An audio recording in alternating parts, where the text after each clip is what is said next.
Okay जी, तो पहले आप जो है अगर फर्स्ट टाइम दे रहे हैं ऑडिट तो पहले आपने प्रीवियस लेक्चर लेने होंगे, क्योंकि audit is all about connectivity, तो आगे का नहीं समझ आता है, तो आप पहले वो कवर कर लें। और उसमें से अगर आपने 5-6 लेक्चर भी कवर कर लिए तो आप क्लास के साथ आ सकते हैं, ऑडिट रिपोर्ट में आ सकते हैं, तो पहले वो देख लें। सही है, ओके। तो भाई कल मैंने एक छोटा सा ऐसे ही बेसिक MCQs दिए थे ताकि कुछ ना कुछ इंजन गर्म रहे, क्या वो हो गया? चलें जी, ओके। अब हमने ये कहा कि भाई जब हमने ऑडिट रिपोर्ट शुरू किया था तो उस ऑडिट रिपोर्ट को शुरू करते हुए हमने ये कहा था कि भाई आपकी ऑडिट रिपोर्ट क्या ऐसे ही किसी भी फॉर्मेट पे बना देनी चाहिए, स्टैंडर्ड होनी चाहिए। अच्छा, एग्जामिनर का दिमाग घूमे, वो सब आपको ऐसे ही पूछे कि बोले कि भाई क्यों स्टैंडर्ड होनी चाहिए, ताकि सबको समझ आ सके कि स्टैंडर्ड फॉर्मेट हो कि अगर इसमें ये हालात वाकयात चेंज होंगे तो ये इम्पैक्ट आता है। जैसे कि मैंने आपको बताया था कि भाई अगर एक गलती है और बाकी सब सही है तो क्या यूज करना है, एक्सेप्ट फॉर। मैं बोल रहा हूँ सभी भंड है बिकॉज ऑफ द। अच्छा, और सबूत ही नहीं मिला, स्कोप लिमिटेशन, यानी हर किसी सिनेरियो के अंदर हालात वाकयात जैसे होंगे वैसी रिपोर्ट का फॉर्मेट होगा। पर अगेन उसने कहा जो हालात वाकयात होंगे वो मैक्सिमम हमें पता है, हम उसी हालात वाकयात पे आपको गाइड करेंगे कि ये अल्फाज यूज करने, आपने अपनी होशियारी नहीं करनी है। सिंपल उसने ये बात बोल दी। आपने बोला भाई जो हालात वाकयात होंगे इस सिनेरियो में ये लिखेंगे, इस सिनेरियो में ये लिखेंगे। तो सर मसला ये है कि एग्जाम के अंदर अगर सिनेरियो आया कुछ और आपने लिखा कुछ तो आपको नंबर नहीं मिलेंगे। यानी अभी भी जो बच्चे पेपर दे के आए थे उसमें ऑडिट रिपोर्ट में एक बच्चे ने कहा सर मैंने इंटरप्रेट गलत कर लिया, मैं ये लिख के आ गया, क्या मुझे नंबर मिलेंगे? मैंने कहा नहीं, क्योंकि उसने स्पेसिफिकली कहा है इस सिनेरियो में ये लिखना है, इस सिनेरियो में ये लिखना है। कैसे लिखना है पहले तो डिसाइड करना है लिखना क्या है, और फिर कैसे लिखना है वो मैं सिखाऊंगा। तो कितनी चीजें होंगी रिपोर्ट में? 2। एक, सिनेरियो को पिक करना कि ये सिनेरियो क्या है। जैसे कल मैंने बेसिक सी बात पूछी थी कि यार अगर आप अपने ओपिनियन को मॉडिफाई करेंगे, याद है MCQs में, कि अगर ओपिनियन को मॉडिफाई करेंगे तो वो ओपिनियन को मॉडिफाई करके किस वजह से ओपिनियन मॉडिफाई कर रहे हैं, स्कोप लिमिटेशन की वजह से या इसकी वजह, तो फिर उसके अल्फाज अलग हो जाते हैं ना। यानी अगर मैं स्कोप लिमिटेशन की वजह से अपने ओपिनियन को मॉडिफाई करूंगा तो अल्फाज कुछ और होंगे, और अगर गलती की वजह से, मिस स्टेटमेंट की वजह से अपने ओपिनियन को मॉडिफाई करूंगा तो अल्फाज कुछ और होंगे। तो आपने पहले ये पहचानना होगा। खैर वो तो बहुत दूर की बात है। फिर अगेन हमने ये कहा था कि सबसे पहले आप ऑडिट रिपोर्ट के अंदर एक हेडिंग डालते हैं कि ये इंडिपेंडेंट ऑडिटर की रिपोर्ट है। एग्रीड? चलें, फिर आपने कहा इंडिपेंडेंट ऑडिटर की रिपोर्ट होने के बाद आप क्या एड्रेस ही डालेंगे? ऐसा ही है, एड्रेस ही डाल दिया आपने। अच्छा, एड्रेस ही एज एप्रोप्रिएट, जिसने आपको अपॉइंट किया। यानी जब आपका रेगुलेटरी ऑडिट होता है तो उस रेगुलेटरी ऑडिट के केस के अंदर आप क्या करते हैं? शेयर होल्डर को। अच्छा, अगर आपको एक इन्वेस्टर अपॉइंट कर रहा है, जल्दी बताओ, तो इन्वेस्टर। अच्छा, अगर आपको डायरेक्टर किसी एक ब्रांच के ऑडिट के लिए अपॉइंट कर रहे हैं तो डायरेक्टर्स। अच्छा, फिर हमने एक आखिरी चीज कही थी कि अगर आपको बैंक अपॉइंट कर रहा है लोन देने के लिए तो बैंक एड्रेस ही होगा। यानी हर किसी के मकासद अलग होंगे, पर हमारा मकसद एक होगा, to enhance the confidence of end user can be anyone, it can be member, it can be bank, it can be directors as well और इन्वेस्टर एज वेल। ये हमने सीखा था। फिर हमने कहा था आपने सबसे पहले एक सेक्शन डालना है जिसका नाम है ओपिनियन।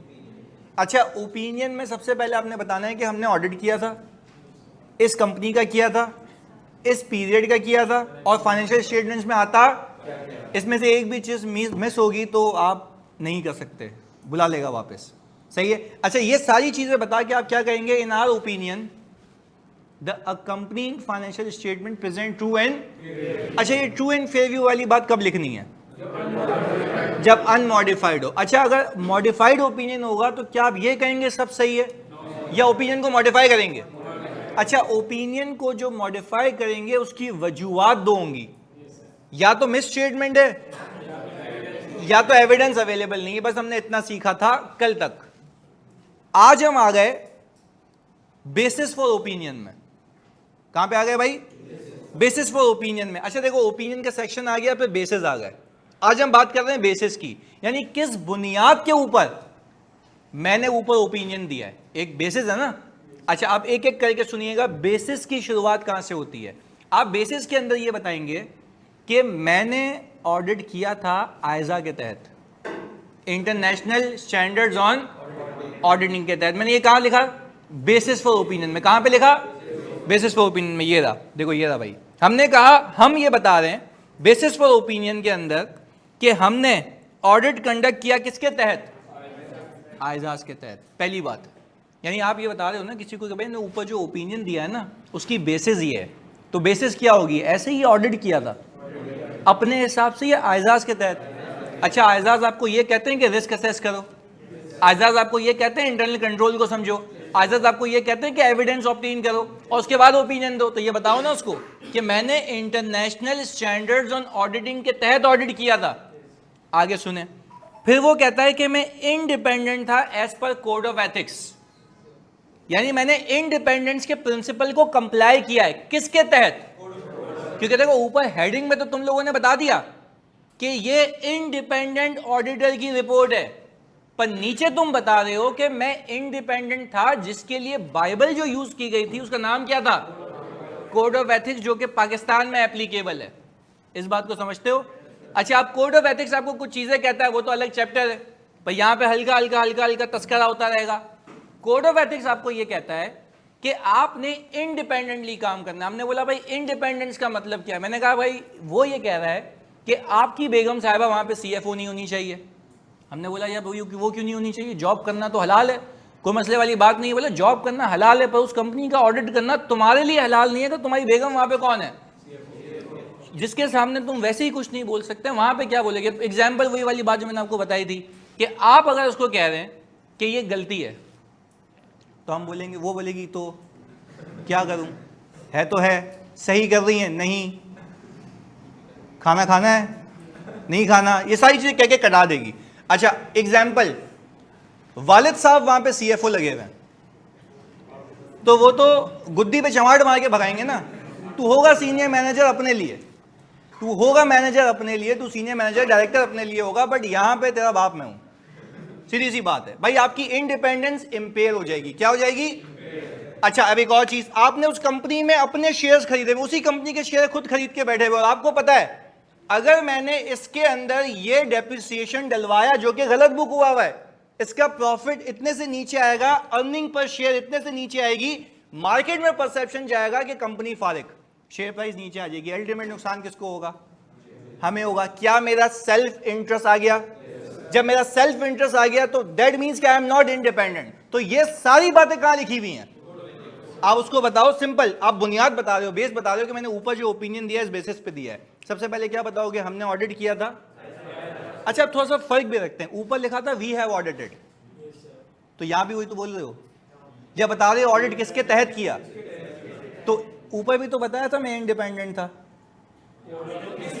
पर किसके तहत था वो यहां बता रहा हूं। ऐसे ही मतलब एक सवाल आता है ना, अजीब सा, लेटा हुआ बच्चा घर में बोले ये पागल हो गया, ऊपर भी बता रहा है नीचे भी बता रहा है। ऊपर बताया कि मैंने ऑडिट किया है, पर किस बुनियाद पे किया है वो ये, मैं इंडिपेंडेंट था, किस बुनियाद पे था वो ये। और आखिर में मैं लिख रहा हूं, ये दोनों चीजें करने के बाद मुझे सफिशिएंट और एप्रोप्रिएट ऑडिट एविडेंस मिल गया। सफिशिएंट का मतलब है जितना एविडेंस, जितनी क्वांटिटी चाहिए थी उतनी, और एप्रोप्रिएट मतलब ओरिजिनल डॉक्यूमेंट्स है मेरे पास, कोई फेक डॉक्यूमेंट नहीं है। मैंने कहा ये तीनों चीजें कर ली, तो इस बेस पे मैं ये कह रहा हूं कि मैंने ऊपर ओपिनियन दिया है।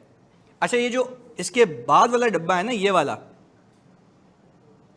ये वाला अभी मैंने इग्नोर किया। क्यों? क्योंकि मुझे एक बात बताओ, अगर आपकी सारी एविडेंस आपको मिल गए, कोई गलती नहीं है, सारे सबूत मिल गए, तो क्या आपको इस पैराग्राफ में यह बताने की नीड है कि मैंने ऊपर ओपिनियन मॉडिफाई किया या मॉडिफाई किया ही नहीं है?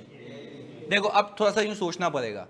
आपने ऑडिट किया, रिस्क असेसमेंट की, ऑडिट किया, सबूत मिल गया, सब सही है, तो सिर्फ ये बताओगे ना बेसिस फॉर ओपिनियन में, प्लीज सुनना, बेसिस फॉर ओपिनियन में सिर्फ ये बताओगे ना मैंने ऑडिट किया था, किसके तहत? मैं इंडिपेंडेंट था, किसके तहत? कोड ऑफ एथिक्स के तहत, और मैंने सफिशिएंट एप्रोप्रिएट ऑडिट एविडेंस ले लिया, और ऊपर मैंने लिखा होगा financial statements are presenting true and, कहानी खत्म, आगे बढ़ गया। अनमॉडिफाइड ओपिनियन, कौन सा ओपिनियन? अच्छा अब उलट सोचते हैं, मुझे गलती मिली, मिस स्टेटमेंट मिली, मैं फिर लिखूंगा वी हैव ऑडिटेड, आयजा के तहत ऑडिट किया, मैं इंडिपेंडेंट था, मुझे सबूत मिला, पर सबूत मिला उसमें मसला था, गलती थी, तो क्या वो बेसिस बताऊंगा? अच्छा फिर ऊपर ओपिनियन मैंने सही दिया होगा, ओपिनियन भी मॉडिफाइड होगा। अब मेरी बात समझिएगा, ऊपर जब ओपिनियन मॉडिफाई होगा तो नीचे उस मॉडिफिकेशन की बेसिस बताऊंगा। एग्जाम्पल मैं बताऊंगा, मैंने ऑडिट किया था, आयजा के तहत किया था, मैं इंडिपेंडेंट था, मुझे सबूत मिला और सबूत ये मिला कि ये डेप्रिसिएशन गलत रिकॉर्ड हुआ है, होना इतने से चाहिए था। ये क्या है बेसिस, ये क्या है? ऊपर मैं लिखूंगा financial statements are not giving true and, तो किस बेसिस पे कह रहा हूं? जो नीचे लिखा। तो कहने का मतलब समझ रहे हो कि ये कह रहा है नेचर और मिस स्टेटमेंट बताओ, पर नेचर और मिस स्टेटमेंट कब बताओगे? अगर कोई गलती हुई। तो ऊपर ओपिनियन अनमॉडिफाइड होगा मॉडिफाइड? यानी सर एक बात कर लेते हैं ना, अभी आज एक बाउंड्री क्रिएट करते हैं, ऊपर अगर मिस स्टेटमेंट है तो नीचे उसकी बेसिस बतानी है, नेचर। यानी सिंपल रखें, ऊपर अगर आपने अपना ओपिनियन क्या किया, मॉडिफाई, तो नीचे उस ओपिनियन को मॉडिफाई करने की बुनियाद बतानी है। अच्छा अगर ऊपर सब सही है तो क्या नेचर और मिस स्टेटमेंट बताएंगे या है ही नहीं? यानी इस तरफ इस पैराग्राफ के बाद तब आना है जब ऊपर गलती पकड़ी हो। क्लियर है?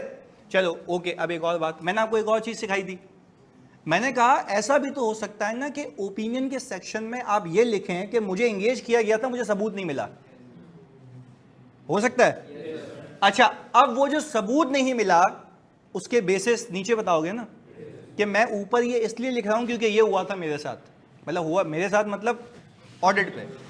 अब फॉर एग्जांपल आप गए, आपने बोला कि भाई फिक्स एसिड रजिस्टर बोला जल गया, तो नीचे लिखेंगे ना कि fix asset register has been destroyed by the fire and the company does not have any alternative records, जिसकी बुनियाद पर मैंने ऊपर अपना ओपिनियन मॉडिफाई कर दिया। अब मॉडिफिकेशन के फॉर्म कुछ भी हो सकता है ना, मैं कुछ भी लिखूं उसमें, कुछ भी इन सेंस के मैं लिखूंगा मुझे एंगेज किया गया था और मुझे सबूत, तो वो लिखूंगा ऊपर, पर उसकी बुनियाद है ना कोई, क्या बुनियाद है कि मुझे फिक्स एसिड रजिस्टर नहीं मिला। इसी को स्कोप लिमिटेशन कहते हैं। बिल्कुल, यानी आपका स्कोप क्या है? सबूत इकट्ठा करना। जल्दी बताओ आपका स्कोप क्या है? अगर उसके बीच में कुछ रुकावट आ जाए वो क्या कहलाएगी? लिमिटेशन। तो उसको हम क्या कहते हैं? Scope limitation. पहले बताओ यहां तक की क्लैरिटी है? पक्की बात है? चलें अब एक एक करके मुझे जवाब दो। मैंने कहा मैंने हेडिंग डाल दी मैं इंडिपेंडेंट हूं, मैंने कहा मैंने एड्रेसी चूज कर लिया, मैंने ओपिनियन दे दिया। ओपिनियन में क्या लिखेंगे? We have audited accounting financial statements of ABC limited for the year ended, and financial statements में यही आता है। फिर क्या लिखेंगे? इन आवर ओपिनियन, हमारे ओपिनियन में फाइनेंशियल स्टेटमेंट्स या तो ट्रू एंड फेयर व्यू दे रहे। अच्छा आप साथ साथ बताओगे ट्रू एंड फेयर व्यू अगर दे रहे हैं नीचे, मैं कह रहा हूं ऊपर की ट्रू एंड फेयर व्यू, तो नीचे बेसिस फॉर मॉडिफिकेशन में नेचर और मिस स्टेटमेंट बताऊंगा। क्यों? है ही नहीं सर, पागल हो गए आप, नहीं बताएंगे। आगे सुनो, मैंने कहा मुझे सबूत नहीं मिला, तो ऊपर ये लिखूंगा वी हैव ऑडिटेड या वी वर एंगेज्ड। अच्छा तुमने बता दिया तो मजा आ जाएगा। सुनो, मैं अगर तुम्हें यह कहूं कि मुझे सिर्फ एक छोटी सी जगह पे एविडेंस नहीं मिला, एक्सेप्ट फॉर, अभी ये जो अंग्रेजी है ना, क्वालिफाइड वॉलिफाइड, ये मैंने नहीं सिखाया। हम सिंपल सादा खुशबू जबान में बात कर रहे हैं, या तो मॉडिफाइड और उसके हल्के फुल्के जार्गन के एक्सेप्ट फॉर यूज करूंगा, क्या करूंगा, हम वो बात की बातें। अच्छा मुझे पूरे फाइनेंशियल्स में कहीं सबूत नहीं मिला, तो हम क्या बोलेंगे? We were engage to audit, और हमें कोई सबूत जिसके बिना पे मैं ओपिनियन, जिसको बताया मैंने कहां पे, बेसिस फॉर ओपिनियन में या बेसिस फॉर मॉडिफाइड ओपिनियन में। अब हेडिंग का नाम भी चेंज हो जाएगा, अब हेडिंग का। अच्छा आप मेरी बात सुनो ना, अगर तुम अपने शेयर होल्डर को हेडिंग में बता रहे हो कि मैं बेसिस फॉर ओपिनियन है, ऊपर तुम लिख रहे हो कि मॉडिफाइड ओपिनियन, तो ये तो कॉन्ट्राडिक्टरी बात है ना। अगर ऊपर मॉडिफाइड ओपिनियन है तो नीचे बेसिस फॉर मॉडिफाइड ओपिनियन, ऊपर ओपिनियन है तो नीचे। देखो ये क्लैरिटी जो है ना, ये शेयर होल्डर को इसलिए होनी चाहिए ताकि वो देख के समझ जाए। फॉर एग्जांपल अब तुम लोगों को सिखा दिया ना, अब तुम लोगों ने किसी कंपनी की रिपोर्ट खोली, तुमने देखा यार ऊपर लिखा हुआ है ओपिनियन, तुम बोलोगे ओह सही है, फिर तुम्हारी एक्सपेक्टेशन क्या होगी? नीचे क्या लिखा होगा? बेसिस फॉर मॉडिफाइड ओपिनियन नहीं। क्यों? ऊपर ओपिनियन है। अब वापस सुनो, ऊपर लिखा हुआ है बेसिस, ऊपर लिखा हुआ है मॉडिफाइड ओपिनियन, तुम्हारी एक्सपेक्टेशन नीचे क्या होगी? Basis for. अच्छा बेसिस फॉर मॉडिफाइड ओपिनियन में तुम ये बताओगे तुमने ऑडिट किया था, आयजा के तहत किया था, तुम इंडिपेंडेंट थे, पक्की बात है, तुमने सबूत इकट्ठा किया, चलो एक और बात बता दो, मतलब मैं सिर्फ तुम्हें अल्लाह की कसम खा रहा हूँ, सिर्फ कंटेंट्स पे मैं 7 क्लास लगाऊंगा, सिर्फ तुम्हें समझाने पे ये मेन फीचर्स हैं, फिर एक एक कंटेंट पे अलग अलग चैप्टर बनाया हुआ है, उस पर अलग अलग डिस्कशन होगी। अभी तो सिर्फ एक ओवरव्यू चल रहा है आगे। अब मुझे एक बात बताओ, अगर मुझे सबूत ही नहीं मिला, अच्छा वलीद अहमद खान कह रहे हैं कि सर क्वालिफाइड ओपिनियन भी बोल सकते हैं। देखो मैंने आपको क्या क्वालिफाइड का शब्द सिखाया, मैं आपको कह रहा हूँ इतनी मुश्किल अल्फाजों में क्यों जा रहे हो भाई, मैं आपको सिर्फ बता रहा हूँ या तो मॉडिफाई चेंज हो जाएगा या तो चेंज, बस इतनी सी बात है। आप क्वालिफाइड, एडवर्स, डिस्क्लेमर, ये रिफ्रेशर वाले बच्चे प्लीज़ मैं आपसे रिक्वेस्ट करूँगा आप फ्रेश माइंड से पढ़ें। मैं मॉडिफाइड ओपिनियन कह रहा हूँ तो मतलब चेंज हो गया, दैट्स इट। अनमॉडिफाइड का मतलब क्या, सब सही है, मॉडिफाइड का मतलब मसला। बस ये 2 चीज़ें याद रखें। चलो वापस से फोकस के साथ मुझे एक बात बताओ प्लीज़, मुझे एक बात बताओ, अगर मैं ये लिख रहा हूँ ऊपर कि because of the significance of the matter described in basis for opinion, अब आए ना लाइन पे, बेसिस फॉर मॉडिफाइड ओपिनियन। मैं आपको इसलिए इतनी बार ये रिकॉल करवा रहा हूं ताकि ढीट हो जाओ, देख के समझ आए कि मसला है भाई। वापस, because of the significance of the matter, because of the described in basis for modified opinion section of this report, we were unable to obtain sufficient appropriate, hence we are not giving opinion. अच्छा, अब जब तुम नीचे basis for opinion में आओगे तो क्या ये तीसरी चीज लिखोगे we have obtained या we were unable to obtain? तो देखो जैसा हिसाब किताब है ना वैसे अल्फाज भी चेंज होंगे। तो सर आप तो ये बोलेंगे सर अभी तो इतनी टेंशन हो रही है कि याद कैसे रहेगा, मैंने 1 पेज की समरी बनाई है और वो ऐसी मैपिंग है जो आपको ये बता देगी, ये अगर ओपिनियन होगा तो मेन रिपोर्ट बनाई है मैंने और मेन रिपोर्ट में रेड हाईलाइट कर दी हैं, ये चेंज हो जाएगा, ये चेंज हो जाएगा, ये चेंज हो जाएगा, तो याद हो जाएगा आसानी से। अभी तुम सिर्फ बातें कर रहे हैं यार, अभी हम सिर्फ फ्रेमवर्क सीख रहे हैं कि रिपोर्ट होती क्या है, क्या क्या उसमें चेंज हो सकता है। पर अगेन मैं आपको 1 पेज समझी दूंगा, उसके अंदर आपको सब क्लियर हो जाएगा कि बेसिक रिपोर्ट ये है जो बिल्कुल सादा खुशबू सही है, ये चेंज होगा तो ये पैरा चेंज हो जाएगा, ये चेंज होगा तो ये पैरा में ये चेंज आ जाएगा। क्लियर है, पक्की बात है। चले ओके, अब मुझे बताओ कि अगर मैंने ऊपर समरी कब मिलेगी, पहले ये तो कंप्लीट कर लें, मिलेगी इसके बाद मिलेगी। और आगे सुनो प्लीज फोकस के साथ। मैंने कहा भाईजान आपको ओपिनियन पहले बताया, सर मॉडिफाइड में भी इंडिपेंडेंट वगैरह बताना है। भाई आप चाहे मॉडिफाइड ओपिनियन दो, आपका इंडिपेंडेंट होना लाजमी था, क्या वो आएगा? बिल्कुल आएगा, उसमें तो कोई गुंजाइश नहीं है। इंडिपेंडेंट होना तो एनी केस लाजमी है, अगर इंडिपेंडेंट नहीं थे तो आपको ऑडिट के लिए अपॉइंट होना बनता ही नहीं था, आपको एक्सेप्ट ही नहीं करना चाहिए। सिंपल बात तो यहां से शुरू होती है। क्लियर है? आगे मैंने कहा सर ये बात समझ आ गई कि मैं ओपिनियन दूंगा और बताऊंगा वो ओपिनियन किस बुनियाद पे दिया है। वो बुनियाद क्या थी? ऑडिट किसके तहत, इंडिपेंडेंस किसके तहत, कोड ऑफ एथिक्स के तहत, और तीसरी चीज क्या थी? सबूत मिल गया। ओके, सबूत मिला, क्या उसमें भंड हो सकता है? तो क्या बताएंगे? Nature of mistreatment. क्या बताएंगे? अच्छा, अगर सबूत नहीं मिला तो स्कोप लिमिटेशन बताएंगे। बस ये याद रखो, यानी सिंपल तुम्हें सिखाना और तुम्हारे भेजे में ये फिक्स करना चाह रहा हूं, बाकी बातें अपनी जगह। अगर सबूत मिला और आपको ये सबूत मिला कि कोई गलती है, तो क्या वो गलती बेसिस फॉर मॉडिफाइड ओपिनियन में बतानी है? Why I am saying basis for modified opinion? क्योंकि ओपिनियन मॉडिफाई हुआ होगा। क्लियर है? अच्छा, अगर आपको सबूत नहीं मिला, किस वजह से नहीं मिला वो बतानी है, क्योंकि अभी भी आपने फिर मॉडिफाई किया होगा ऊपर। तो जैसे हालात वाकयात होंगे वैसे आपने बताना है। अब एक सवाल आया, सर अगर एविडेंस ना मिला हो तो वी हैव कंडक्टेड ऑडिट, क्या ये लिखेंगे? नहीं, वी वर एंगेज। अनमॉडिफाइड तो बिल्कुल नहीं लिखेंगे। नहीं तो मैंने पहले भी बताया कि आप ऐसे अल्फाज यूज, अच्छा देखो ऐसे अल्फाज यूज करने का पता है मतलब क्या है? कि आप अपनी बात से ही कॉन्ट्राडिक्ट कर रहे हो। यानी शेयर होल्डर आपको एजीएम में बुला के ना जलील करेगा, बोलेगा मेरी बात सुन, ऊपर लिख रहा है कि मुझे सबूत नहीं मिला, तो ऑडिट तुम्हारे बाप ने किया, ये वी हैव कंडक्टेड क्यों लिख रहा है भाई? तो हमें क्या लिखना है? We were engage. तो वो तो हम सीखेंगे, हम तो सिर्फ एक फ्रेमवर्क बना रहे हैं कि भाई जब तुझे सबूत नहीं मिला तो ये क्यों लिख रहा है? हमने ऑडिट कर लिया था, तो ऑडिट कर लिया तो बताओ फिर। क्लियर है? चलें जी, ओके। ये SAAE का मतलब है सफिशिएंट एप्रोप्रिएट ऑडिट एविडेंस। सही है जी? नहीं, वो भी नहीं लिखेंगे, वो भी नहीं लिखेंगे। वही तो पूछ रहा है कि भाई सर हम ये लिखेंगे वी हैव ऑडिटेड, नहीं, जी नहीं, पर ये तो बताएंगे ना हम इंडिपेंडेंट थे, ये तो आएगी ना, ये तो आएगी। सर एडवर्स ओपिनियन के केस में क्या मैंने एडवर्स का लव यूज किया? देखो मेरे बच्चों मेरी बात सुनो, सिंपल एक लॉजिक लगाते हैं ना। हम कह रहे हैं ना मैं एडवर्स की बात करूंगा ना मैं आगे की चीज़ों की बात करूंगा, मैं सिर्फ अभी बात कर रहा हूँ मॉडिफाइड और बस इस हद तक रहे हैं आप। फिर इसकी किस्में बताऊंगा अलग अलग कि ये होगा तो ये लिखना है, ये होगा तो ये लिखना है। क्लियर है ख्वाजा साहब? जल्दी बताओ। सिंपल रखना है यार, कॉम्प्लेक्स नहीं करना अभी अपने आप के लिए, अभी तो वो बहुत दूर है। चलें ओके गुड, आगे भाई दो चीज़ें क्लियर है, ओपिनियन और बेसिस फॉर ओपिनियन। ओके आगे यहां पे एक चीज लिखी हुई है, मटीरियल अनसर्टेनिटी रिलेटिंग टू। अच्छा एक बात बताओगे, शहबाज भाई पूछ रहे हैं, तुम लोग जवाब देना। वो कह रहे हैं कि सर अगर यहां पे शहबाज कहां गया भाई, ये रहा सर, मिस स्टेटमेंट भी नहीं लिखेंगे, वी हैव ऑडिटेड।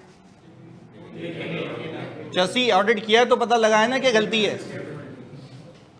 अब देखो कितनी बारीकियां ऑडिट में, मैं कह रहा हूं इस अलग अलग हेडिंग के ऊपर अलग अलग चैप्टर है, क्यों नहीं समझ रहे? आगे बताऊंगा, अभी सिर्फ ओवरव्यू है, उसमें दिमाग खराब हो गया है। क्या ये सिर्फ ओवरव्यू, हल्का हल्का हर किसी का टच देते हुए जा रहे हैं ताकि रिपोर्ट की तमीज तहजीब आ जाए। इसके बाद एक चैप्टर उठाऊंगा, जिंदगी भर के सवाल उसमें डाल देंगे, सब हो जाएगा। अभी देखो ना तुम्हारा दिमाग सेट भी करता हूं ना अभी क्रॉस क्वेश्चनिंग करके, 2 मिनट दो बस इधर। सर एक चीज का एविडेंस नहीं मिला फिर तो कंडक्टेड लिखेंगे ना? नहीं देखो भाई, अगर एक चीज का एविडेंस नहीं मिला तो आप बोलेंगे कि वी वर इंगेज, हमें ऑडिट के लिए रखा गया था पर हम ऑडिट कर नहीं सके, बस ये बात है। अच्छा भाई सर मॉडिफाइड में सिर्फ इंडिपेंडेंट लिखेंगे, बिल्कुल सर। ये 3 बेसिस हैं या दोनों मॉडिफाइड? नहीं नहीं, अब देखो दो चीजें अलग, इधर वापस आ जाते हैं, कोई मसले वाली बात नहीं है। देखो वो कह रहा है पहले आप बेसिस फॉर ओपिनियन की हेडिंग डालेंगे, यानी वो बुनियाद जिस पे मैंने ऊपर ओपिनियन दिया, बिल्कुल बेसिक बात। उसमें आप बताएंगे ओपिनियन किस बुनियाद पे दिया होगा, आपने ऑडिट किया होगा आज़ा के तहत, आप इंडिपेंडेंट थे कोड ऑफ, और आपको सबूत मिल गया। ये तीनों बातें कह के चुप हो जाना है, अनलेस कि आपको पता लगे कि आपने गलती पकड़ ली, तो क्या वो मिस स्टेटमेंट बयान करनी है। पर ये सिर्फ कब होगा?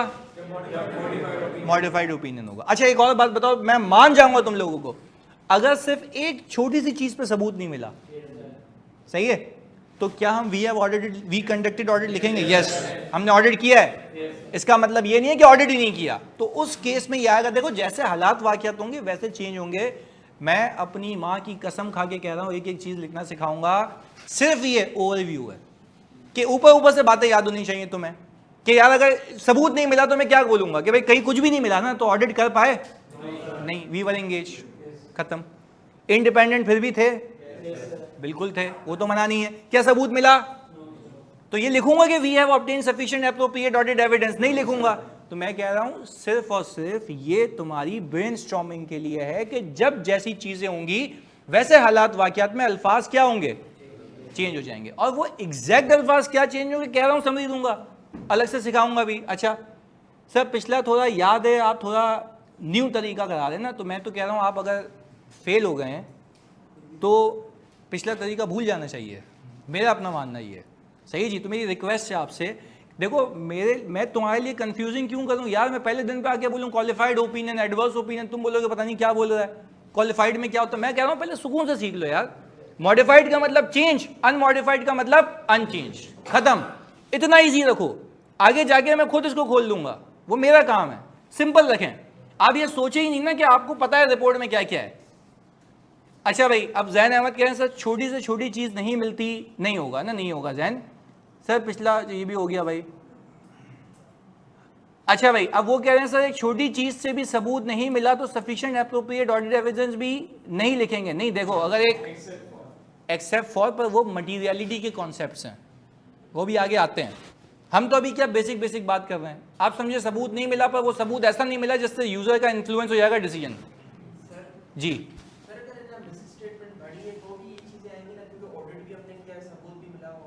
मिस स्टेटमेंट अगर, तभी तो बताएंगे। अगर फॉर एग्जांपल तुम मुझे एक बात बताओ, अगर फाइनेंशियल स्टेटमेंट्स में तुम बताओ 100 रुपए की गलती है, क्या तुम रिपोर्ट को छेड़ दोगे?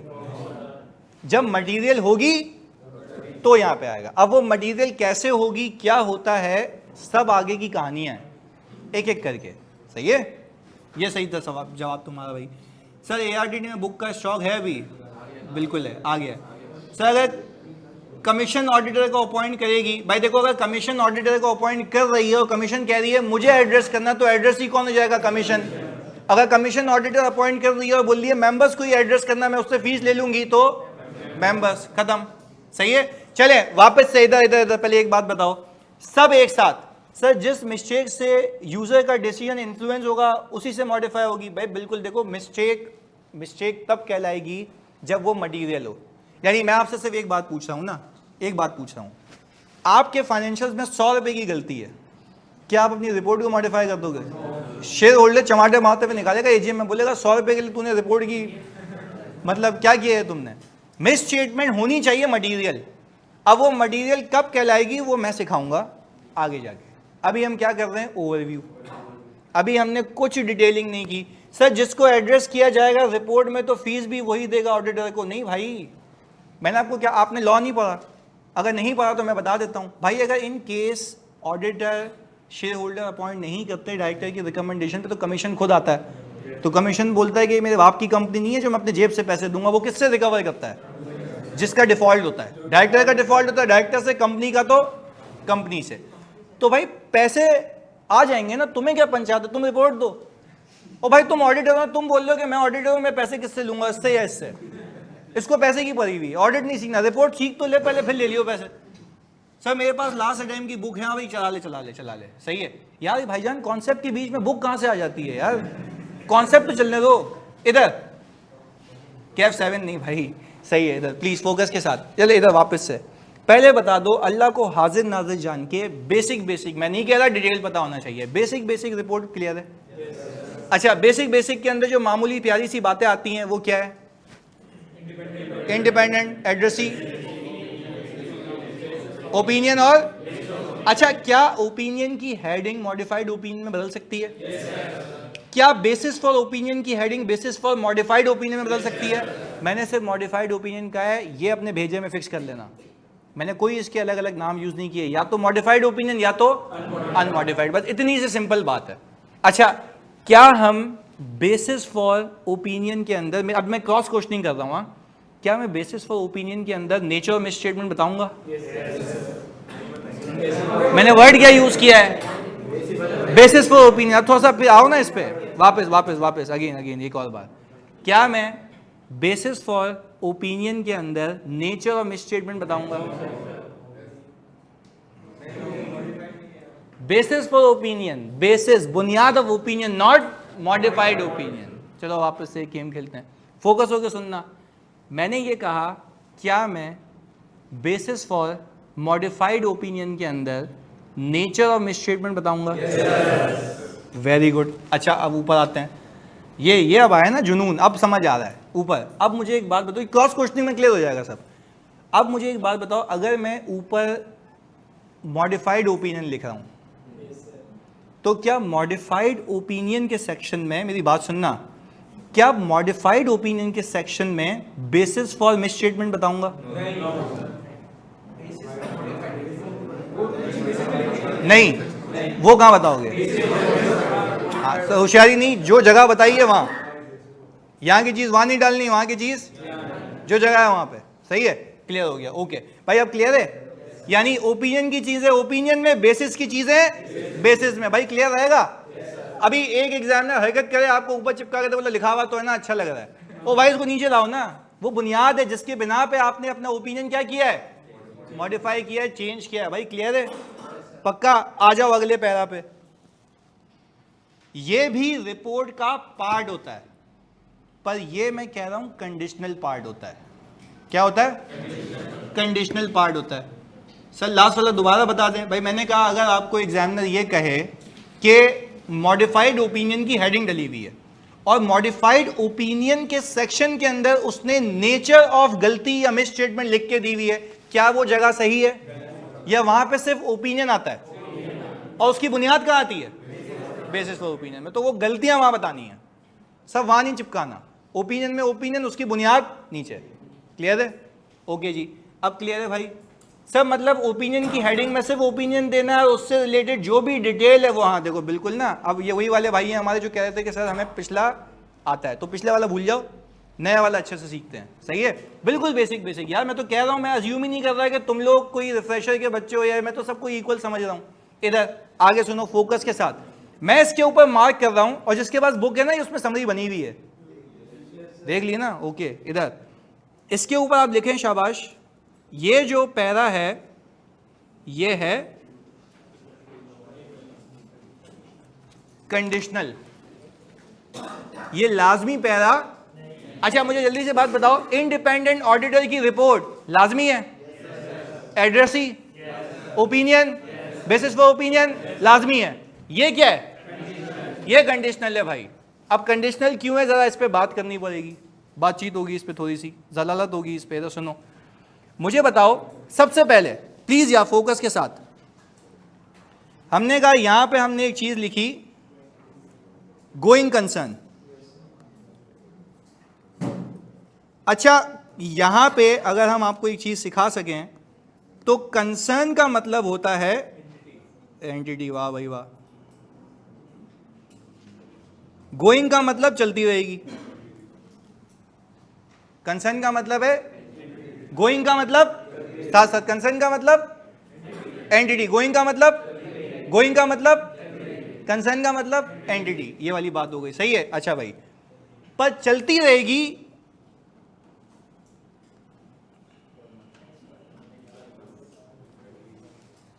मिनिमम नेक्स्ट 12 महीने। अच्छा एक और चीज सुने, अगले 12 महीने चलती रहेगी, प्लीज सुनना, अगले 12 महीने चलती रहेगी from the date of the close of the financial year. पर ऑडिटर की कंसिडरेशंस कुछ थोड़ी सी और होती हैं, वो आगे सिखाऊंगा, अभी उसमें कॉम्प्लेक्सिटी में नहीं जाता मैं। इधर हमने कहा भाई अगले 12 महीने चलती रहेगी। अगर ये अगले 12 महीने चलती रहेगी तो आप अपने नॉन करंट एसेट्स को नॉन करंट में दिखाएंगे और करंट एसेट्स को, क्योंकि मसला यह है कि अगर ये अगले 12 महीने में बंद होगी तो सब करंट में आ जाएगा, और एनआरवी पे, यानी अपना पीपीई भी आप एनआरवी पे ले आएंगे। इस बात को सिखाता हूं, अभी लिखता भी हूं यहां पे कि if non going concern then entire assets, हाँ भाई किस में आ जाएंगे, और वो भी एट, अच्छा एनआरवी में मैं बताता हूं क्यों, क्योंकि अब ये कंपनी बस बंद होगी और इसके एसेट्स सेल होंगे और शेयर होल्डर को उनकी होल्डिंग के हिसाब से पैसे मिल जाएंगे। इसको कहते हैं वाइंडिंग अप। क्या कहते हैं? Winding up. सही जी, लिक्विडेशन बेसिस पे बनाएगी, बिल्कुल ये वाली बात है, एनआरवी बेसिस पे। इसको आसान जबान में ना, लिक्विडेशन तो बहुत ह्यूज खतरनाक वर्ड हो जाता है, हम बोल रहे हैं एनआरवी बेसिस पे, खत्म, आसान रखो जिंदगी। अच्छा एनआरवी बेसिस पे इसलिए ना क्योंकि आप बोल रहे हो भाई fair value less cost to sell, कि भाई जो फेयर वैल्यू है बिकने का खर्चा होगा, नेट जो रियलाइज होंगे शेयर होल्डर को वही बताओ। शेयर होल्डर को ये बताने का मकसद है you are depicting presenting true and fair view. Agreed? अब आप उसको बता रहे हैं ये ट्रू और फेयर व्यू है, यही मिलेगा भाईजान, भूल गया नॉन करंट नहीं चल रहा कंपनी आगे, 12 महीने में बंद। पर ये कब होगा? जब नॉन गोइंग कंसर्न है, ये इफ के साथ है। जब ये नॉन गोइंग कंसर्न है तब ये हालात वाकयात होंगे, अदरवाइज ये हालात वाकयात नहीं होंगे। अब 2-3 चीजों पे जरा फोकस कीजिएगा मेरी बातों पे, विदाउट कंसिडरिंग कि तुम लोगों को कुछ आता है जो कि मुझे पता नहीं आता। आगे एक बात सुनो, अगर मैं तुमसे एक प्यारी सी बात कहूं, क्या मैनेजमेंट तुमसे बेहतर पोजीशन में होती है ये डिसाइड करने के लिए कि हम सरवाइव कर पाएंगे या नहीं? एग्जाम्पल है ऑडिटर को, क्या अब मैं अगली बहुत, ये पूरा चैप्टर है 570 गोइंग कंसर्न, वो अलग से कराऊंगा, पर रिपोर्ट के साथ कराऊंगा। तभी तो मैंने कहा कि एक एक चैप्टर को खोल के तुम्हारे सामने रख दूंगा। सिर्फ तुम्हें अभी खाली वो बातें सुननी है जो इस हेडिंग को समझने के लिए लाजमी है। आगे सुनो, मैंने ये कहा कि अगर तुम ये देखो कि कंपनी में कोई ऐसे मसले नहीं है तो बाय डिफॉल्ट कंपनी चलती रहेगी।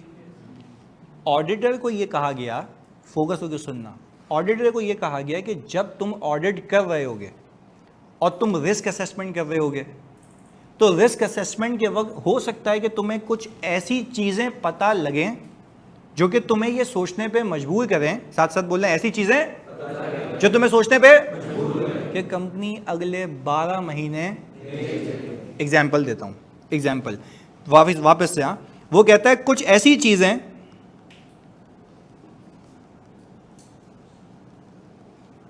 हाँ भाई पता लगे जो सोचने पे मजबूर करें कि कंपनी अगले 12 महीने नहीं चल पाएगी। अच्छा वो क्या चीज़ हो सकती है? उसने बोला आप होशियारी नहीं करें, मैं आपको हिंट दे देता हूँ। सही है, मुश्किल नहीं करते ना, मैं आपको हिंट दे देता हूँ। उसने बोला आपको पता लगा, आपको ये पता लगा कि नेक्स्ट, अच्छा ये बातें ना फिर आगे सवालात में आएंगी। मैं जितने भी आपको एग्जांपल्स दूंगा ना आज की क्लास के ऑनवर्ड्स, जो मैंने रिस्क में भी दी थी, वो अपनी सारी प्रैक्टिकल लाइफ का निचोड़ होगा। अब फिर सिचुएशन कुछ भी आ जाए एग्जाम में तुम्हें आनी चाहिए होगी, तो इसलिए आपने फोकस करना होगा, बुक पर लिखना होगा जो सिचुएशन बताऊंगा। सही है। अच्छा भाई आपको पता लगा कि नेक्स्ट ड्यू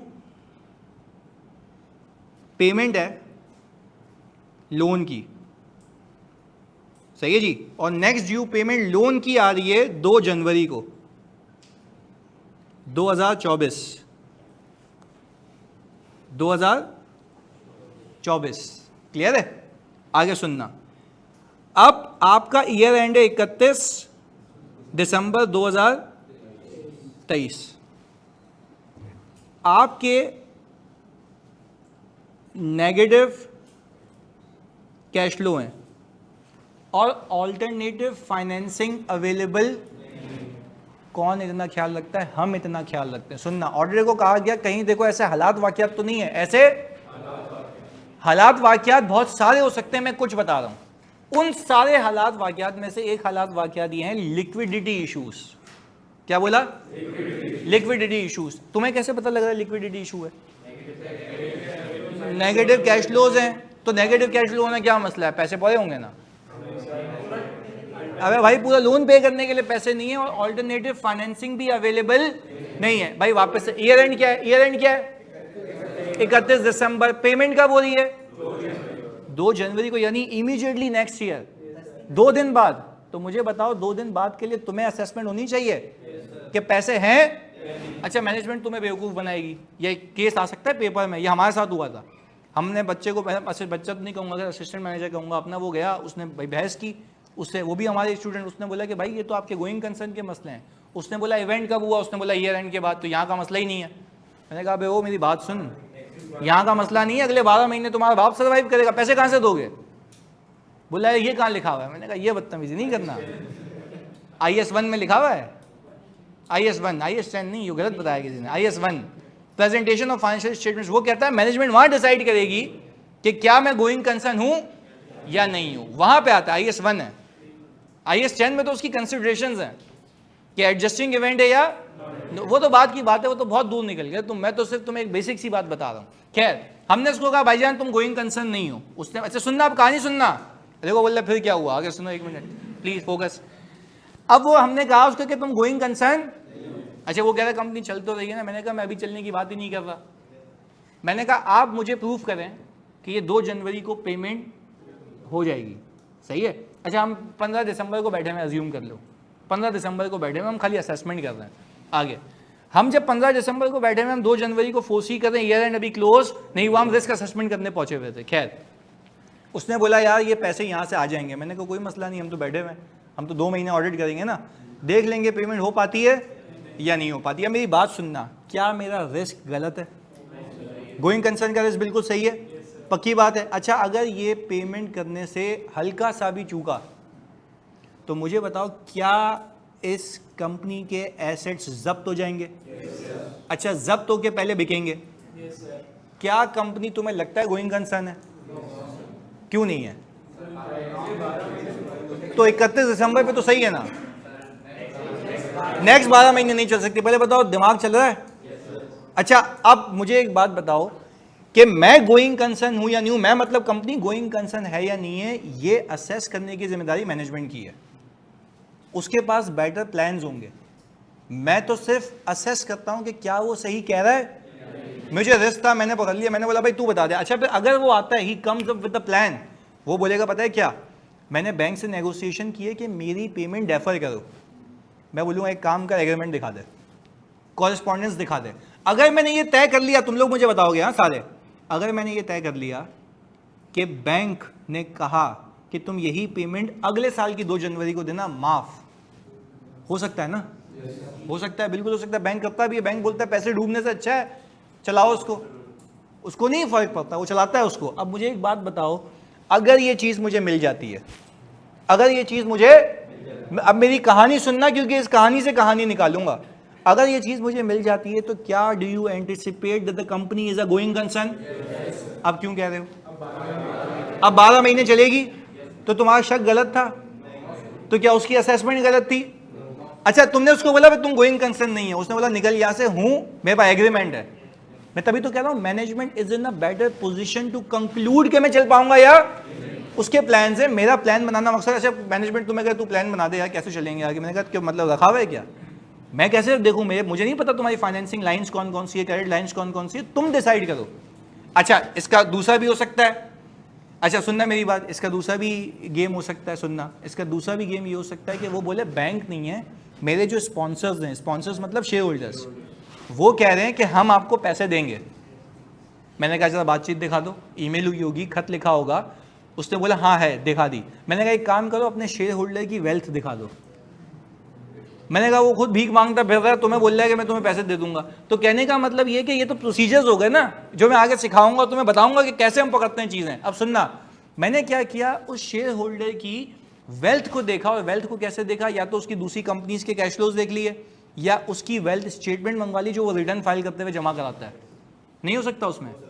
उसमें तो डिक्लेयर्ड होते हैं ना एसेट्स। मैं तो कह रहा हूं अनडिक्लेयर्ड भी होंगे, मुझे किस पे रिलाय करना है? डिक्लेयर्ड पे। तो मैंने डिक्लेयर्ड एसेट्स देखे, मैंने बोला हाँ भाई सही है। क्या कंपनी गोइंग कंसर्न है? हाँ या नहीं?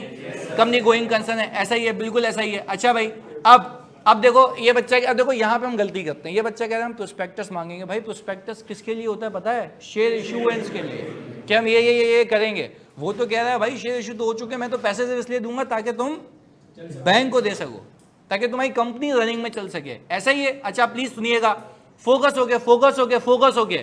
हम बैंक वाली एग्जाम्पल पे वापस आते हैं, प्लीज फोकस यार, ये बड़ी अहम चीज है, एग्जाम्पल है बड़ी खतरनाक है। इधर जब मुझे उसने कहा कि मेरा बैंक से मुआहदा हो चुका है, अभी कर रहे हैं ना, एक मिनट रुको, इधर जब मैंने उसने कहा कि मेरा बैंक से मुआहदा हो चुका है, क्या मैंने एग्रीमेंट इंस्पेक्ट किया?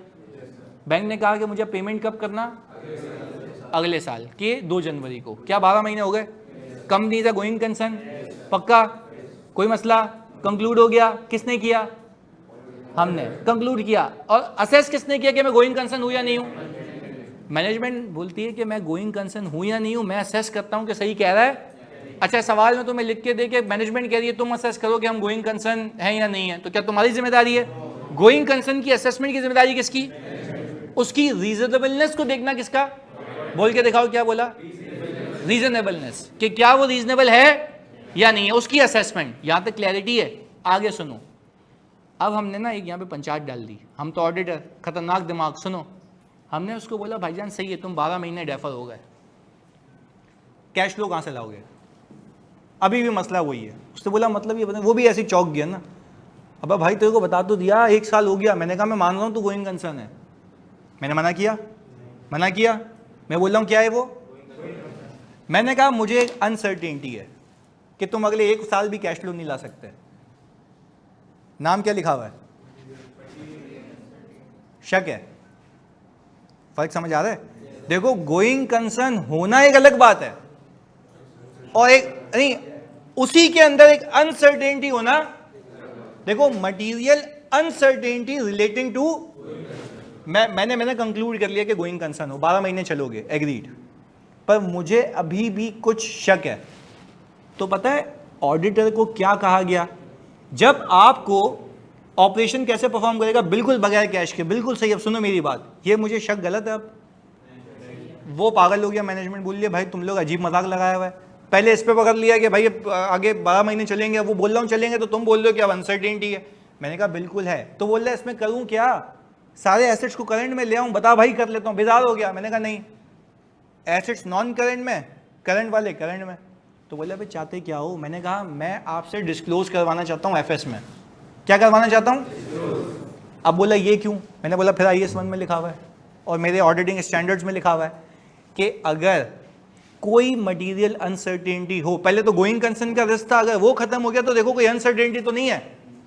अगर अनसर्टेनिटी है तो मैनेजमेंट को बोलो आप एफएस में डिस्क्लोज करो कि ये हालात वाकयात चल रहे हैं और हमारे प्लान्स ये हैं। अच्छा, प्लान गोइंग कंसर्न के या अनसर्टेनिटी को खत्म करने के? कौन डिस्क्लोज करेगा? मैनेजमेंट, ऑडिटर नहीं। फाइनेंशियल्स किसके हैं? तो कौन डिस्क्लोज करेगा? अच्छा, मुझे आप एक बात बताएं प्लीज, फोकस के साथ।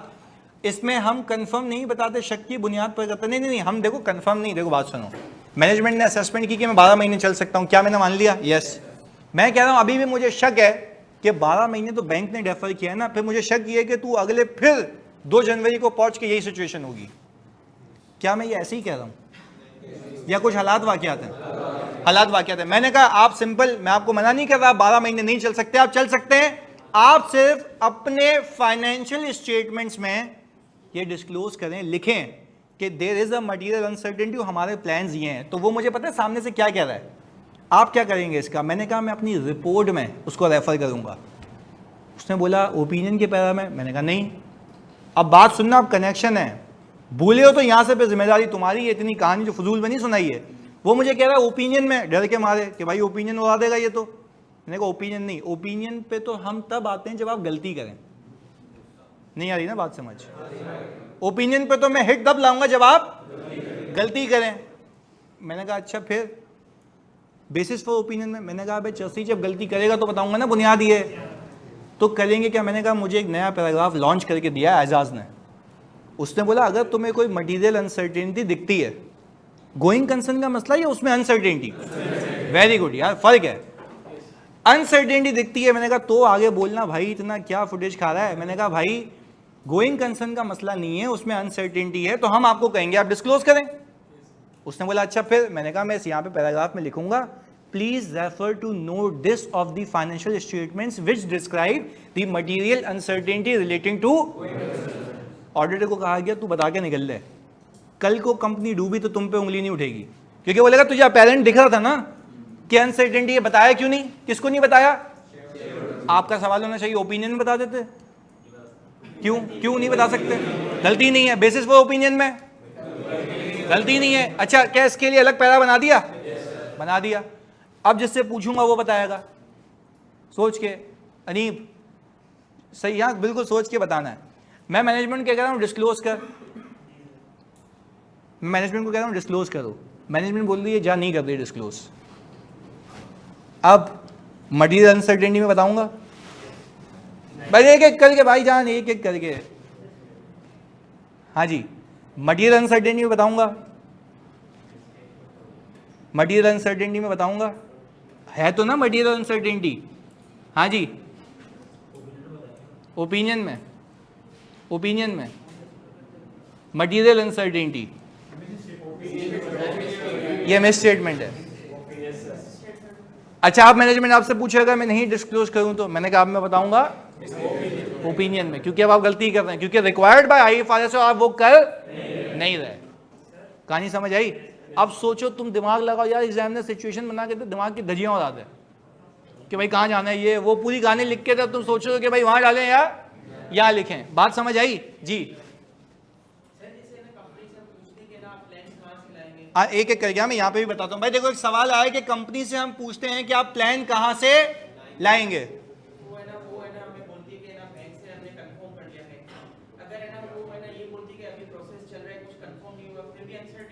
तब भी अनसर्टेनिटी नहीं। अभी एक मिनट सुनो, अभी एक और कहानी निकालते हैं। चलो आ जाओ, ये तो अच्छा याद आ गया, ऐसा भी एक केस आया। सुनो इधर, इन्होंने कहा अच्छा आप एक पहले यहाँ पे 2-3 सवाल पे तुम्हारा पूरा केस बनाता हूँ नया, सही है। एक बच्चा कह रहा सर इतना अगर एग्जामिनर सोचेगा तो हम तो फेल हो जाएंगे, तभी भाई के पास आए हो ना, नहीं होगे फेल इंशाल्लाह। इधर मतलब अनसर्टेनिटी हो, उसका सोल्यूशन ना हो तो फिर गोइंग कंसर्न इनएप्रोप्रिएट बनेगा। बिल्कुल यही वाला आपका वाला सवाल है। इधर सुनना प्लीज फोकस के साथ।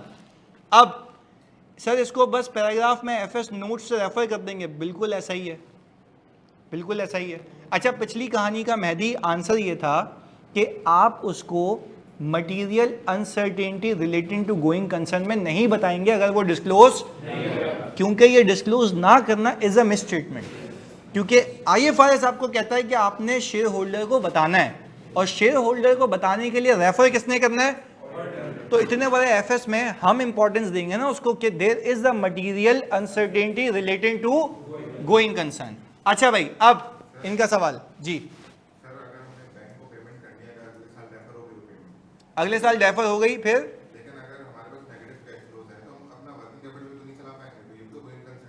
नहीं ना, तो इतना तो मैंने देख लिया होगा ना कि वर्किंग कैपिटल चल सकता है। तो नेगेटिव कैश फ्लो तो स्टार्टअप कंपनीज होती हैं, उसका नेगेटिव नहीं होता। कैसे चलाते हो वर्किंग कैपिटल? होता है ना यार, मतलब सही है। नेगेटिव कैश फ्लोज का हरगिज़ मतलब नहीं कैश जीरो हो गया, इस बात को समझें। पैसा फंसा हुआ होता है, वो आहिस्ता आहिस्ता आहिस्ता आहिस्ता आहिस्ता चलता है। तो वो अपनी कंसिडरेशंस हैं, तो मैं उससे कैश फ्लो प्रोजेक्शन तभी तो मांगता हूं कि बता भाई कैश फ्लो कैसे चलाएगा तू, वो अलग चीज़ है। सही है, आगे अब प्लीज। अच्छा भाई, आकिब भाई कह रहे हैं अगर डिस्क्लोज कर देता तो मटीरियल अनसर्टेनिटी में आता कोई मिस स्टेटमेंट। चलो अब इनका वाला सवाल, वो मैनेजमेंट कह रही है, ये तुम लोगों ने बता देना तो मज़ा आ जाएगा। अब मैं जिससे पूछूंगा वो बताएगा। अब इंटरेस्ट डेवलप हो गया भाई का। इधर मुझे बताओ कि अगर मैनेजमेंट कह रही है कि हमारा बैंक से बात चल रही है, सही है, बात चल रही है, आप बोले कॉरेस्पॉन्डेंस दिखा दें, कॉरेस्पॉन्डेंस में से बातें चल रही हैं, कुछ कंक्लूड नहीं हो पा रहा, कुछ पता नहीं लग पा रहा, तो मुझे आप एक बात बताओ, क्या material uncertainty relating to going concern है? पहले इसको बोलने देना, तुम लोग बोलोगे नहीं है, अनसर्टेनिटी नहीं है, तो क्या है? गोइंग कंसर्न का मसला है। नहीं, गोइंग कंसर्न का मसला है क्या है? एक पहले इसको घेरने दो जल्दी। 12 महीने नहीं चलेगी।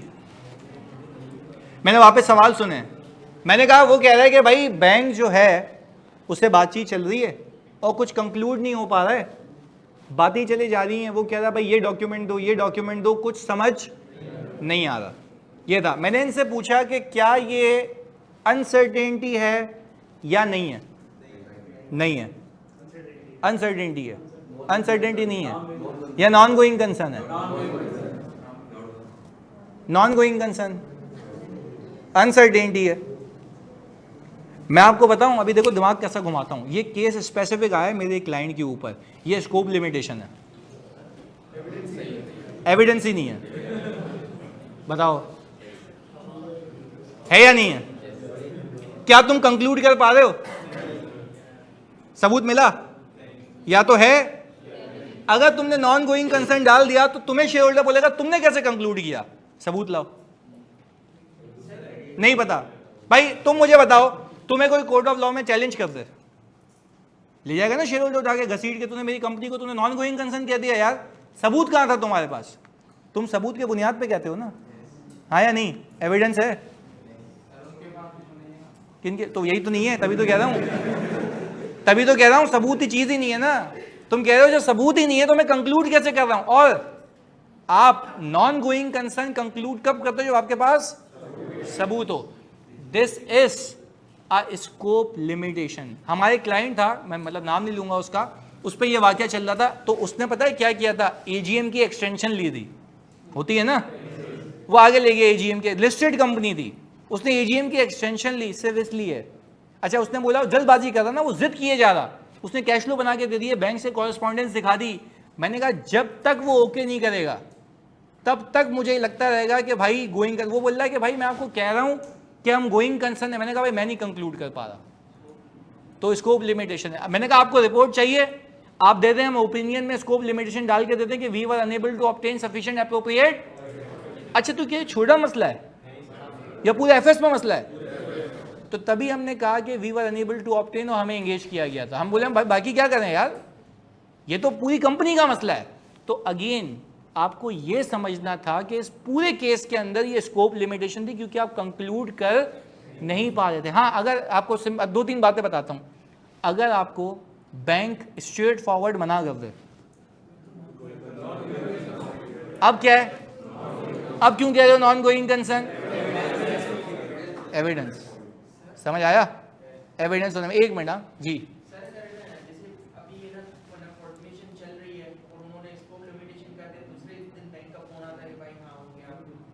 तो सब्सिक्वेंट इवेंट है, फिर वो नहीं तो फिर वो तो आगे सिखाएंगे ना।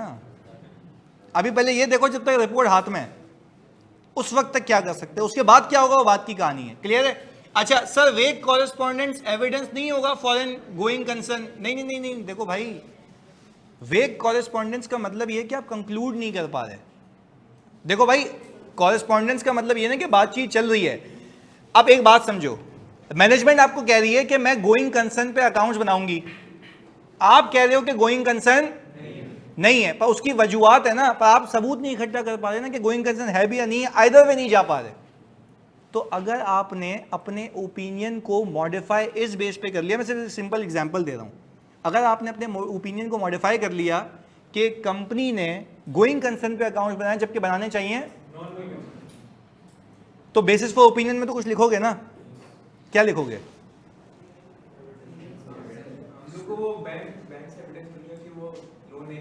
हाँ, तो अभी तो जो मेरी एग्जांपल थी उसमें तो मिल ही नहीं रहा ना कुछ, तो उसमें लिख ही नहीं सकते ना बेसिस फॉर ओपिनियन में, ये कहने का मकसद है। सही है? खैर, ओवरऑल एक बेसिक बात बताने का मकसद था, तो तुम तो बहुत एडवांस ले गया, मैं तो चैप्टर में अलग से कराऊंगा ये चीज़ें। बेसिक बात क्या है? बेसिक बात ये है कि गोइंग कंसर्न की असेसमेंट की जिम्मेदारी कि हम चल पाएंगे या नहीं चल पाएंगे, प्यार से सुकून से बता दो किसकी है। उसमें कोई इफ एंड बट्स हैं, क्या कोई चीज़ है तो क्या हम ये कह सकते हैं कि भाई उसमें मटीरियल अनसर्टेनिटी है? अगर कोई मटीरियल अनसर्टेनिटी है तो हम मैनेजमेंट को कहेंगे इसको बराए मेहरबानी डिस्क्लोज करें। अगर मैनेजमेंट ने डिस्क्लोज कर दिया तो क्या ये मिसस्टेटमेंट है? क्या ये कोई गलती है? हम इसको ओपिनियन में बताएं या मटीरियल अनसर्टेनिटी में रेफर करें? हम बोलेंगे refer note XYZ of the financial statements, वहां पे जाके देख लो कि एक अनसर्टेनिटी चल रही है जिसके मैनेजमेंट ने प्लान्स वहां डॉक्यूमेंट किए हुए, ताकि शेयर होल्डर अवेयर हो जाए कि ये मामलात मेरी कंपनी के साथ चल रहे हैं। एग्रीड है? पक्की बात है, इतनी सी बात है। और अगर लेट्स से सर मैनेजमेंट कहाँ पर डिस्क्लोज करती है इसको? फाइनेंशियल्स में भाई, कहाँ पे? पन्ने पे करेगी ना, एक आपके balance sheet, changes in equity, cash flow, P&L के बाद नोट्स शुरू होंगे वहां पे, सबसे पहले पेज पे। पहले पेज पे क्यों? इंपॉर्टेंट बात है, इंपॉर्टेंट बात है, पहले पेज पे। सही है सर? अगर नॉन गोइंग कंसर्न होगा फिर कहाँ बताएंगे भाईजान? देखो दो चीजें हैं ना, प्लीज इधर सुनो, प्लीज प्लीज प्लीज फोकस के साथ। अगर कंपनी नॉन गोइंग कंसर्न है और कंपनी, तुम लोग सब बताना सोच के, अगर कंपनी नॉन गोइंग कंसर्न है मतलब 12 महीने चल, और कंपनी ने अपने करंट एसेट्स में सारे एसेट्स दिखा दिए, तो क्या ओपिनियन पे कोई फर्क आएगा? पक्का? देख लो, चलो मान लिया नहीं आएगा, एग्रीड, तुम्हारी बात पे सही कह रहे हो, नहीं आएगा। मटीरियल अनसर्टेनिटी का पहला आएगा? नहीं आएगा, क्योंकि सर वो तो मटीरियल अनसर्टेनिटी तो है नहीं ना, तो यकीन है कि वो कंपनी नहीं चलेगी, तो कोई अनसर्टेनिटी तो वो पैरा नहीं आएगा। वो पैरा सिर्फ कब आता है? देखो दिमाग सही है ना भाई, चल रहा है ना। अब एक और चीज, कंपनी नॉन गोइंग कंसर्न है, उसने गोइंग कंसर्न पे अकाउंट बना दिए, मटीरियल अनसर्टेनिटी में आएगा या ओपिनियन? तो बेसिस फॉर ओपिनियन आएगा या मॉडिफाइड ओपिनियन? तो बेसिस फॉर मॉडिफाइड ओपिनियन में क्या बताओगे? मिस स्टेटमेंट की कंपनी ने बनाने चाहिए थे और बना दिए गोइंग कंसर्न पे। अजान, कहानी क्लियर हो गई? गिनती के 4 से 5 हमने हेडिंग्स को कवर किया है, आगे भी दुनिया बाकी है। सही है? बिल्कुल सिंपल। जी जानिए। स्कोप लिमिटेशन, बिल्कुल वहां पे बताएंगे कि सबूत नहीं मिला इस वजह से। नहीं ना, तो वो बताओगे ना कि एविडेंस नहीं मिला, ओपिनियन ही नहीं दे रहे ना। अगर आपको हाँ तो बताओगे ना कि मैंने ये कॉरेस्पॉन्डेंस चल रही थी, मैं वेरीफाई नहीं कर पाया, ये बता दोगे वहां पे। सही है? चले, ओके ओके, हाफिज। कल है क्लास, कल सवालात। सही है अब्दुल रहमान? कल दोपहर में। हाँ।